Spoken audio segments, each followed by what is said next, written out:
Hey, so today I want to show you the difference between the landing pages of two different SaaS companies. One is a SaaS company that struggles to show their feature versus outcome and struggle to actually target their um, audience. And the second company is worth billions and actually knows what they're doing. So this is a company that I found just by searching HR software. They're running Google Ads. Um, it's a perfectly fine piece of software. The headline, however, looks like it was written by a copywriter who is not targeting the exact people that this SaaS wants to target. So look at what they highlight. They're highlighting time off, time clock, warnings, and so on. Win time back in your day, leave manual calculations behind. So no CEO is waking up at 2 a.m. thinking, man, I really wish I had a modular time clock. They wake up thinking, why is my payroll incorrect? Why are my employees wasting time on things that I cannot see or things that are actually not moving the company forward and so on. So this company, this landing page is actually showing we built a time clock feature. Do you want to buy it? Which is completely not what you should be doing. In fact, what you should be doing is, this is also in HR software, this is rippling. Immediately you see that they highlight exactly what they want the target audience to know. So that company, purely HR, says we have software which is a feature, and this company says your team will be more productive. So this is an outcome and this was a feature. This entire landing page is full of features. They do showcase some reviews right here, but it's quite down in the landing page and it's not exactly highlighted properly. Whereas in this landing page, immediately you see 4.9, 4.8 star ratings right here shoved in your face. And most B2B SaaS companies that I look at follow the first example, which is they list their features. They pray that their prospect, anybody who's landing on their landing page from ads or even cold email, understands the value of what their product is offering. If you want to stop selling modules and start selling outcomes, that book enterprise demos. This is exactly what we come to fix. We don't just run ads or we don't just make offers. We rebuild your entire front end funnel, and then we work on your offer, and then we work on getting people to your offer through the ads or cold email.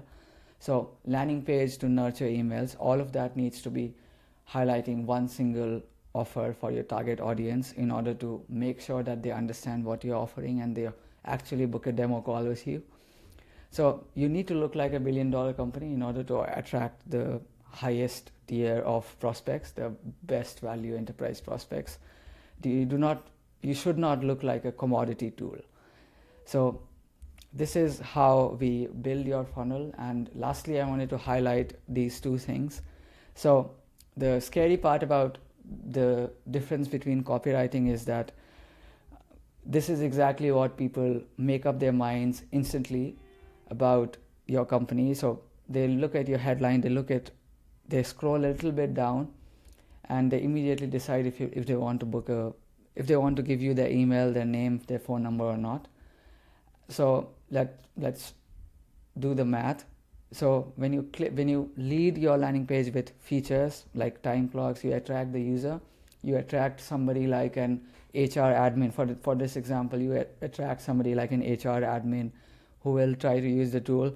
You lead with outcomes. You're only going to attract regular ready to buy people, ready to buy companies, enterprise companies who are looking to invest. You will attract VP of operations or founders or head of sales or somebody like that who's more focused on outcomes than actual features.